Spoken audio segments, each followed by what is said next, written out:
It's time to check Adam's voicemail. Hi, Adam. I was frying bacon this morning and thinking about you. When it comes to sandwich moms, I'm wondering if you can take the sandwich making too far. For instance, I make the sourdough bread from scratch. I make the mayonnaise from scratch. I do layers of turkey, 2 types of cheese, grilled onions, bacon. Then at the end, I toast the sandwich in the pan so that the cheese melts everything together. There's always a pickle spear on the side. So my question for you is extreme sandwich mom just as bad as shitty sandwich mom or no sandwich mom? Would love to hear your thoughts. Get it on. You can leave us a message at 888-634-1744. Anything can take a turn toward the dark side, you know, like there's women who work out too much, you know, and you go, well, that sounds like you got a nice fit wife there. But yeah, but she's a little too obsessed with it, you know. There's like a sexual version of that. Anything to the extreme. If it is a negative, it's something I would have liked to take for a test ride for about 11 years. Whoa. From age 5 to 16. Well, Ed Gein's mom's made him delicious sandwiches. Look what happened to him. I saw that. There's a series on now with that. I'm tempted I was to watch well-versed. that. I read many books on the case, and wow. Can I say we may have a new leader in the shit sandwich clubhouse?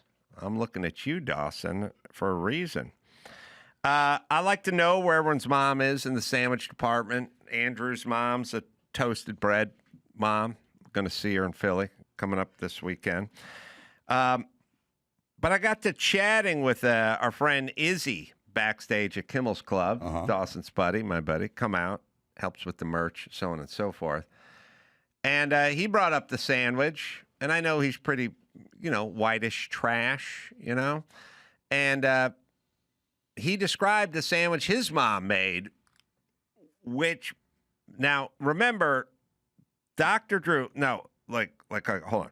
Michael Chiklis is the top of the sandwich list so far that his dad had a sandwich that he invented that was sold, named after him or something, and his mom made like fresh bread and stuff like that. So he's number one with a bullet. Michael Chiklis is the commish of sandwiches.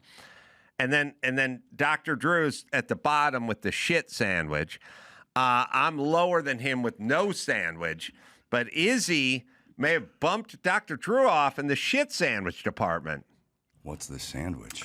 I can't believe you spent that much time drinking with that man and you didn't find out what his sandwich was growing up. Food would fuck with our buzz, so we don't need well, talking about food's not going to soak up any alcohol. Last I checked. It's a mental thing. You're right. You're right. You even talk about a sandwich, you feel the buzz wearing off. Exactly. So he said he got white bread, American cheese, not grilled, just American cheese, white bread, and jelly. That's disgusting. I said I've never heard of that sandwich. Child abuse calls Child Protective Services. Like fucking shitty grape jelly on top of the cold American cheese on the white bread. It makes perfect sense why Izzy never told me that before. Yeah. That is a horrible experience. He wanted me never to talk about it on the air, but here we are. And unusual. Yeah, so now I got to drill down with Drew because Drew is, you know, he uses a little hyperbole. His shit sandwich may not have been as bad as Izzy's shit sandwich. Still can't beat my no sandwich, but Izzy's giving it a try with his shit sandwich because that sounds horrible. And I don't know something less nutritious you could send your kid to school with. It's white bread, processed cheese, and the grape jelly back then was just corn syrup and purple dye number 7 and, you know, horse hoof. Sugar and trans fats. Perfect. Perfect. Yeah, and carbs. And empty carbs. When the carb is sticking to the roof of your mouth, it is empty, baby. All the nutritional value has been bleached away in that Wonder Bread. All right. So maybe Izzy at the top of the pyramid. I think so. I think so too, man. All right, what's going on in the news? Well, in the news, you'll be surprised to know that Democratic Governor Gavin Newsom vetoed a bipartisan bill to raise the salaries of California firefighters 9 months after the most expensive inferno in state history incinerated Los Angeles. Well, first off, okay. firefighters, and one of the reasons I want to be a firefighter is I learned the schedule, and they would tell me all the time. They'd go like, well, 3 days on, 4 days off, or something like that. And I go, what's 3 days on mean? It's like, well, you live at the firehouse. I was like, well, what do you do? Well, you know, eat chili, play foosball, clean the fire truck, go out on calls. And I was like, that feels like, and then 4 days of off, you know what I mean? Like firemen work, I don't know, look it up, LA County firefighter. But I would say firefighters work less than half the number of days in every month. So sounds like 3 to 4. Yeah, that works out. I mean, out of a 30-day month, they work 13 days or something like that. Now, I know everyone talks about danger and everything else. I like firemen. Also, firemen, I've been to a few firehouses. They're almost always in a good mood, which means they're not that stressed out. But let's see. So what's it say? So average working days per month for a 30-day month is 10 days. 10. 10. Okay, I average 28 and a half working days out of a 30-day month. Now, I got an easy job, so I don't care. But you work 10 days out of a 30-day month, and then I cannot tell you, especially now that I'm old, when I see a fit 49-year-old dude now, these guys look like they could play college football. And I talk to these guys. I was at Thanksgiving a few years ago, and I was like there was like a dude, he was like 49 or something. I was like, what are you, fireman? Oh, how's that going? I'm going to retire next year. I'm like, you're fit, you're trim, you're healthy, young. Yeah, I'm retiring. I wait a year, I get full benefits and full pay. It's like, all right, you just retire. And by the way, you work 10 days. It's a pretty fucking good job in that department. I'll tell you. On the other side of that, Ace, you got to admit that it'd be pretty traumatic in certain ways, pulling dead bodies out. You know, yeah, we sign up for it. It's a really hard job. Yeah, I couldn't be. Paramedic is a different thing for me. And now that there's homeless people fucking dying everywhere, that's a different thing. And starting fires in the hill. But it's funny. Everybody who works in Hollywood, every executive, every producer, they all used to be lawyers. No one used to be a fireman because it's a good fucking job. Lawyers stressful and shitty, and they hate everybody, and they got an ulcer, and they can't stand what they become, kind of thing. It'd be interesting to think what is I'm telling you, the number one job used to be a lawyer. That's why when you run into all these people like Mike August, you go, oh, Mike August, what do you do? Show business? You book shows, do live shows? Yeah, used to be a lawyer, though. Don't fuck with him. Everything's like used to be a lawyer. Used to be a lawyer.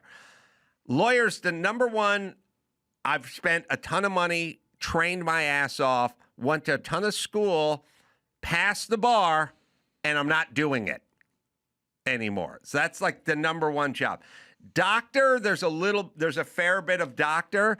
There's a fair bit of used to be school teacher. A lot of used to teach history. Used to be a cop. There's fair amount of used to be a cop. Never hear the used to be a fireman because it's a good gig.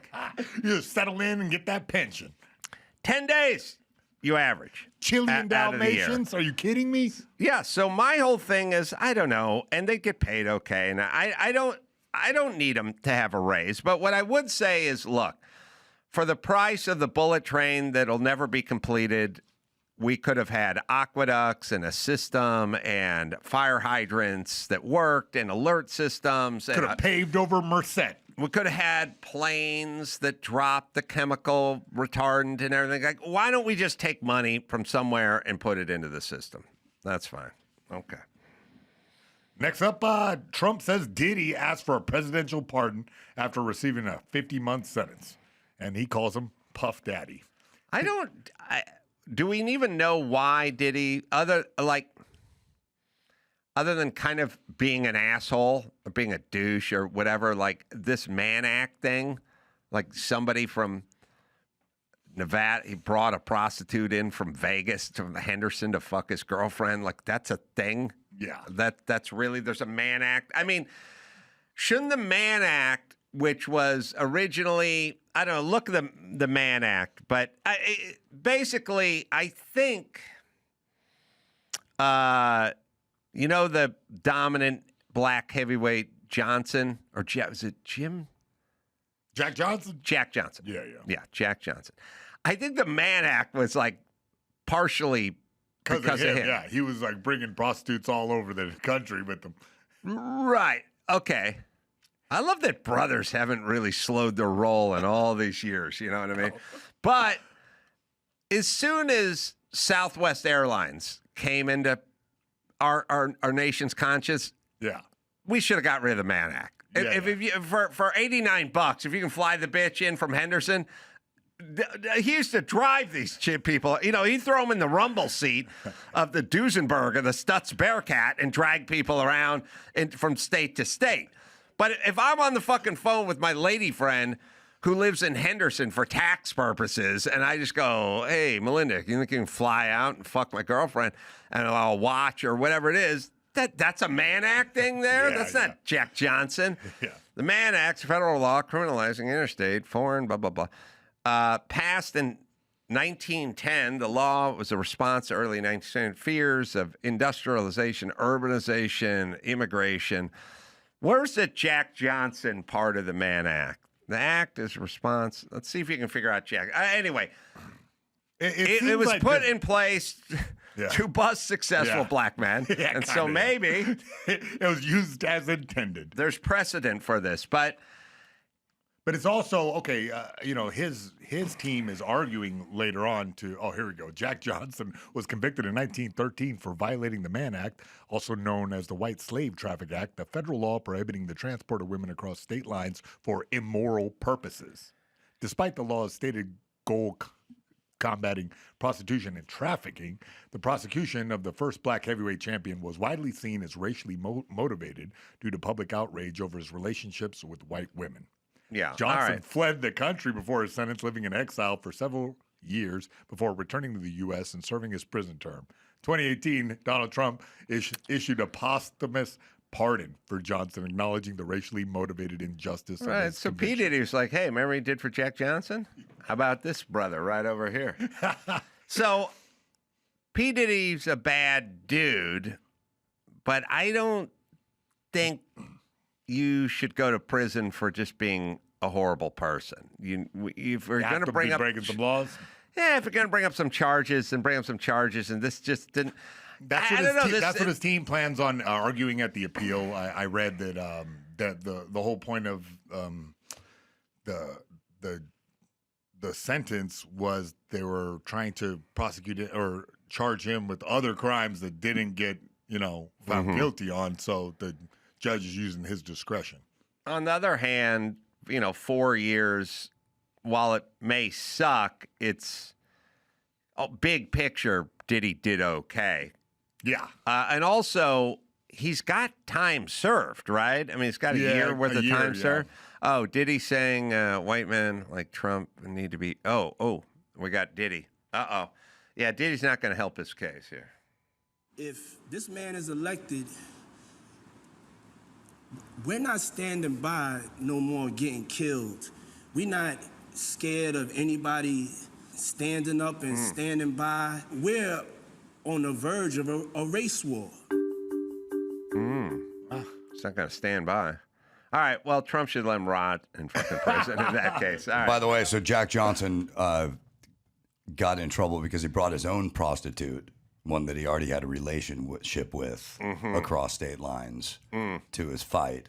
So they used it. Yeah, it was definitely racially motivated to him. But he got a posthumous pardon. Guess who pardoned him? Trump. 2018. Yeah, well, he read that. But yeah. I wonder, fellas, I'll tell you what I like to do.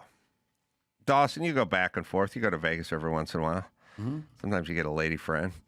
When you're depends on the price, but yeah. When you're coming back from Vegas with your lady friend, you should go, I don't think we should travel in the same car. And then they go, why? And then you go, well, there's the Mann Act. And then they go, well, what's that for? Well, you can't take prostitutes across. And then they go, I'm not a prostitute. And you go, okay. He drops her off at Buffalo Bills. Now, listen, not technically, yes, you're not technically a prostitute, but you've, definitely been with some dudes, and I just don't want to chance it. You understand? Yeah. And I'm just going to drop you off at Whiskey Pete's. That's it. You can thumb into North Hollywood. Yeah, just thumb it from Terribles. Yeah. I'll drop you off. They have 57 pumps, no waiting. Right. Speaking of pumping, you've done a lot of that. And again, what is a professional prostitute? What's an amateur prostitute? I don't want to find out. So I'm just going to drop you off at Whiskey Pete's. You thumb it to my place in North Hollywood, and, no hard feelings. I'll see you in 7 hours. Well, the ride home would be more peaceful. All right, what else you got? All right, I got that AI could wipe out 100 million U.S. jobs from nurses to truck drivers over the next decade, according to a report by Bernie Sanders. The analysis, ironically based on ChatGPT findings, found a new tech could erase jobs from a wide range of fields, including white and blue-collar jobs. 40% of registered nurses could lose their job, 47% of truck drivers, 64% of accountants, 65% of teaching assistants. Hold on. Nurses in the 40s? Nurses in the 40s, yeah. Truck 47. drivers in the 40s, too? Yep. And then teachers in the 60s. Mm-hmm. Yeah, listen. In a way, I like it because it forces a trade. It's like you got to think about a trade, man. If you got a young son or a daughter, you got to think about a trade, because in all my trade experience, the distance we are from putting data in a computer and have it do the accounting or the tax burden for the following quarter, whatever, that it could figure out, that the self-driving cars, stuff like that go into the apartment building, demo out the kitchen, install, hang the drywall, tape and mud, put the tile down, grout the tile, install the new cabinets, install the plumbing. Like, we're 100 years away from that robot. Like, we got robots and they go, that robot can dance and that robot can jog and stuff like that. But, the shit that these guys are doing, installing just something like a very basic part of plumbing would be installing a garbage disposal. That's kind of easy DIY stuff. We're a long ways away from a robot being able to show up and install a garbage disposal, and not to mention, roofing, and also lots of sort of editorial decisions you have to make sort of there. It's not just all about move one thing to the next place. Speaking of that, and Andrew has a picture of it. I sent him an update. They are starting on one lot I've seen in Malibu. They're starting to do the caissons into the ground. And I went by and I looked at the length of the cage, the caisson cage, a round cage, probably 2 foot around. I don't know, looks like Watts Towers or something. And if you go to the next picture, it's all rebar. I don't know why it's purple, but that shit is 6 stories. And it gets dropped into the ground, and it goes all the way down, all the way into the earth. Like, I don't know that people know. I think I sent you a couple of these, Andrew. I don't know that people know how far into the ground this shit goes. Is that earthquake proof? That's the reason for this? I don't This understand. is more with the water. I don't know. But if you look at this picture, you can go to amcro.com. These are the cages that get dropped into the hole after the caisson drills into the earth. These things ain't 20 feet long. No. These things go off into the sunset. And by the way, they don't stick out of the earth. They go all the way in. So you got to drill all the way down. And they dropped this filled with concrete. Yes, but here's the whole thing. Remember, Dawson, I'm not going to put you on the spot here, but remember the famous Joel McHale rant about him wanting a swimming pool? Yes. And I want my house built in 1929 with nothing. Nothing. Nothing. Nothing. The nothing rant. Now, if you can find the nothing rant, we'll accept it. But here's what I'm saying. Every house that's burnt down now that was built there in the 40s and 50s sat on telephone poles that got pounded 10 feet into the ground. Literally a telephone pole that was 11 inches around, made of wood, dipped in creosote, like dipped in tar, and then a pile driver just whacked it into the ground and whacked it in the ground 14 feet. And we regulated ourselves into drilling to the center of the earth to dip caissons. And then the house was built on top of those pylons, like the Malibu Pier. Wait a minute. Andrew, what year's the Malibu Pier? The Malibu Pier must be from the 40s or 50s. It's all just pylons pounded into the ground, out in the ocean. Yeah. Malibu Pier's been there for 65, 80 years. All right. So the point is, the point is this. They used to do it, and then they built the house in 1947. And in 2025, the house was fine. But then the fire took it. And now they go, you must build Hitler's bunker. And they go, but the house that was here before was on telephone poles that just got pounded into the ground. And they go, we're going to need 20 caissons all going 30 feet into bedrock. And those fucking things. Yeah, who wrote this law? The rebar lobby? When you stand under a 6-story building and you look up to a 6-story building, that's how far this stuff goes in. And by the way, that just gets you to the soil line. That gets you to the ground. You could, by the way, you could spend $3 million drilling, dropping yards and yards and yards of concrete pumped into everything, and you could put 20 of these things all around, all according to what the engineer wanted, blah, blah, blah. I could show up with a flathead shovel. You could have $2 million in this. I could show up with a flathead shovel and just shovel some sand over the top. The top looks like you took a trash can lid from a trash can and just put it on the ground. And you could walk up and go, well, they haven't started work here yet. Like, you couldn't even see it. What it would take to move that house with those 70 feet into the ground with hundreds of yards of concrete. And by the way, they're all going to get tied together with these huge grade beams. I mean, you are talking indestructible. And my whole thing, here's my whole thing. Okay, you have to upgrade from the telephone poles. Malibu Pier, 1905. It's still there. It's all wood. There's no caissons. It's just wood in the ground, just like every one of these houses was just wood in the ground. So here's what I'm saying. Here's all I'm saying. You would like to upgrade. Okay, fine. We didn't have the technology back then. Now we do have the technology. We have the rebar. We have the caisson rigs. We can pump the concrete.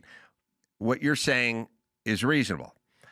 So you making this new structure 5 times stronger than the old structure, I'll abide by that. It's going to take extra time. It's going to cost money. But fine, we'll make it 5 times stronger or 10 times stronger. But you are building this 2,000 times stronger. 2,000 times. Yeah. I mean, the difference between a telephone pole being pounded into the sand 12 feet and 7-story caissons littered all over the place with grade beams and rebar and pumped concrete.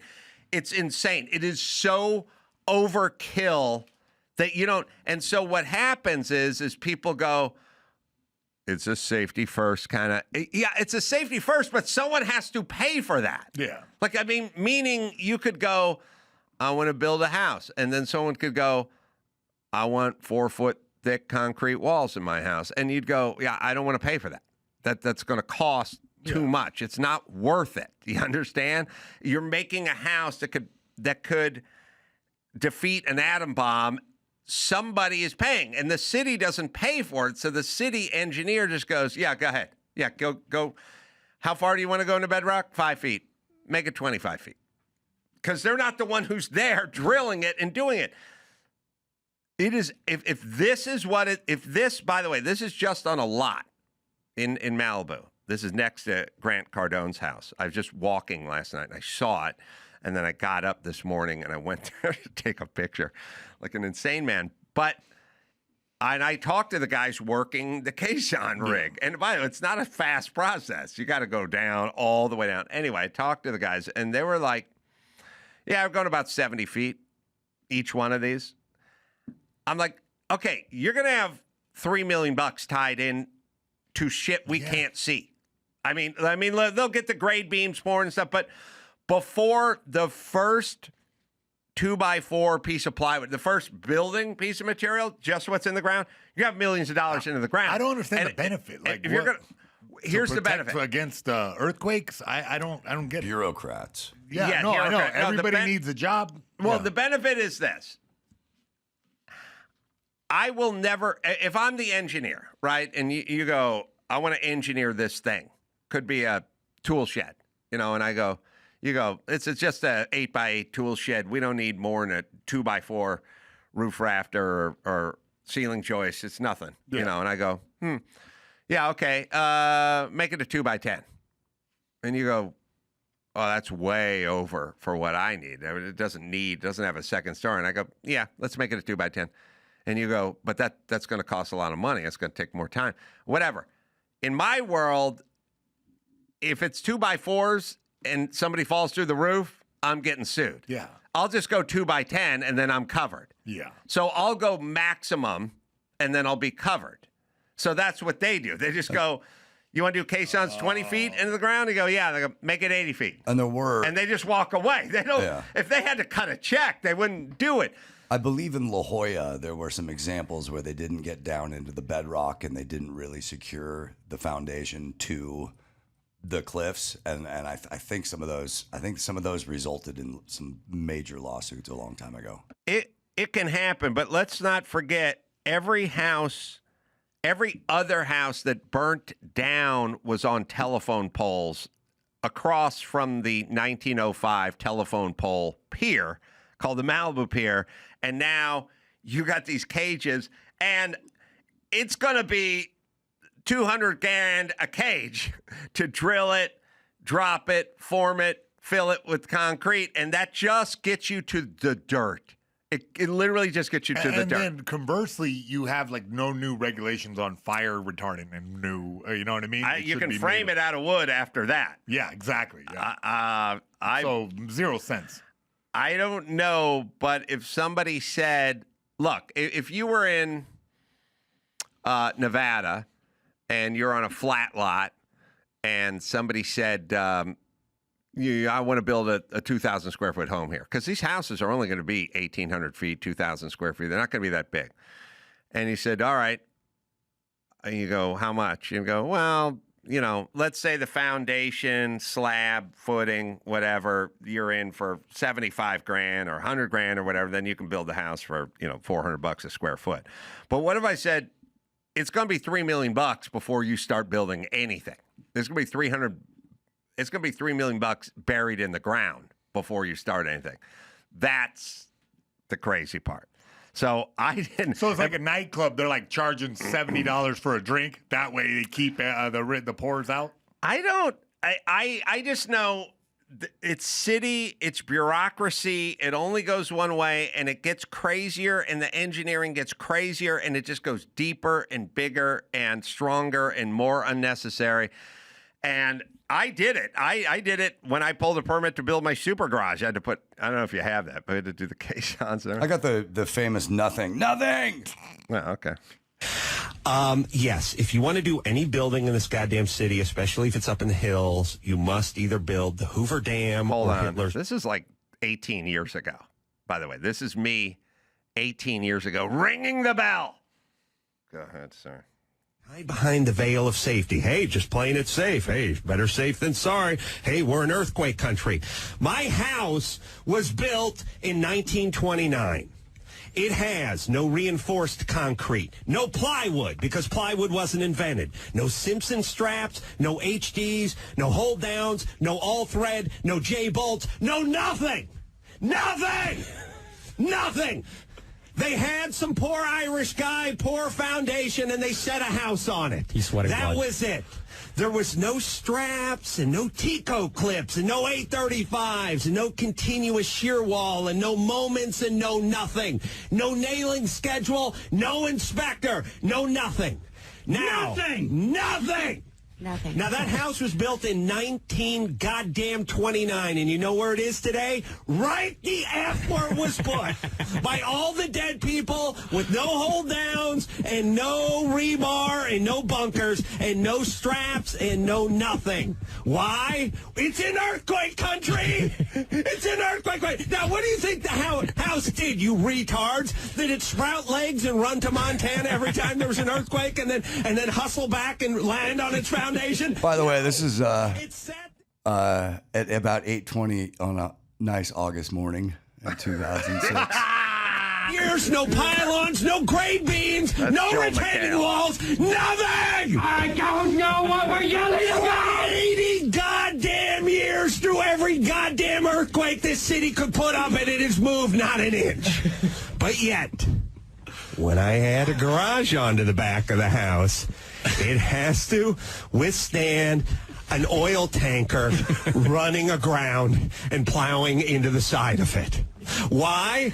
Because the structure that I build new can't be twice as strong as the existing house, can't be 10 times as strong, can't be 1,000 times as strong. It must be 1 million times as strong as the structure that it's next to. Well, first off, what do you think, where do you think me and the kids are going to be when the next big one hits? In the garage?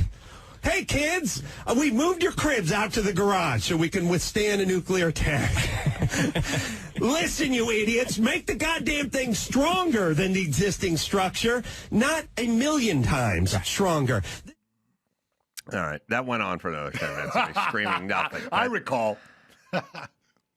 it's literally like saying, look, we got a new car and it's a little bit safer. And you go, what's it got? Crumple zones and airbag? No, it's got a full roll cage and fire suppression system, and it's a Kevlar tub, and then you have to wear a 6-way harness. It's like my grandpa's Buick worked fine. Not need tank treads on that Buick. I'm going to keep going over there and checking those. I'm going to find out how many yards they got to pump in every one of those holes. It is such What's the path colossal to like overkill. deregulation? Would it have to be a complete regime change? Get Newsom all right, out of there. So you got to convince. You have to convince dumb chicks that less safe is better. All right, number good one. luck. Yeah, Good number luck one. explaining that to yeah, Katie yeah. Porter. Right, Yeah, right. yeah. The same bitches who shut schools down for 2 years because of school safety and teacher safety. And, well, okay, so your kid's healthy, but what if he gets it and brings it home? Because we all live with our grandparents, don't you know? Because it's like Italy in 1939 here in Southern California. You're going to have to convince one of those bitches that we should make it less safe, that we should go in a less safety direction, even though basically what you're saying is go to 1,000 times overbuilt. Can we just go to 500 times overbuilt? Right. But they would never go. So we're going less safety, which optically they don't like. No. We're going with, hey, the rich guy cutting the checks is getting gouged. So it's Rich Whitey wants a break and less safety. That's strike 1 and 2 for those bitches. It's not like they ever cut a check. They just tell you to cut a check. And it would also get them to have to understand some like basic engineering and some basic economics and some basic decency. And that's how the It's a fucking bridge too far. right. They're the people that blame Toyota for catalytic converter theft. So they're not clear. You have to convince them, and then something on the Coastal Commission, and it's a bunch of angry bitches who are, by the way, pissed at rich people who are building on the Well, cuff. if you could reframe it as like a housing crisis solution to bring the regulations down, I think that could win some voters. Yeah, if I told them my transitioning mixed race son/daughter wept openly because of the depth of these caissons, then maybe I could make some headway. All right, Mayhem, you've done it again. I'm going to be at Rodney's in New York doing stand-up. Dr. Drew's going to do stand-up for the first time in his career. Some tickets left for that. Yeah, Where? Cat I gotta Tim. go. I gotta We'll see film this. it. Cat Tim's going to be there. We're doing a live pod, and then we're doing a stand-up show. And Cat's going to do stand-up as well. That's Soul Joel's after that. Pottstown doing some stand-up there. And you can go to amcroll.com for all the live shows. Mayhem, you got anywhere to Yeah, be? man, I'm on the YouTube Mayhem show. Go to the YouTube Mayhem Show. Chef Gruel as well, American Gravy. Until next time, Adam Carolla for Chef Gruel and Mayhem. Say it. Mahalo.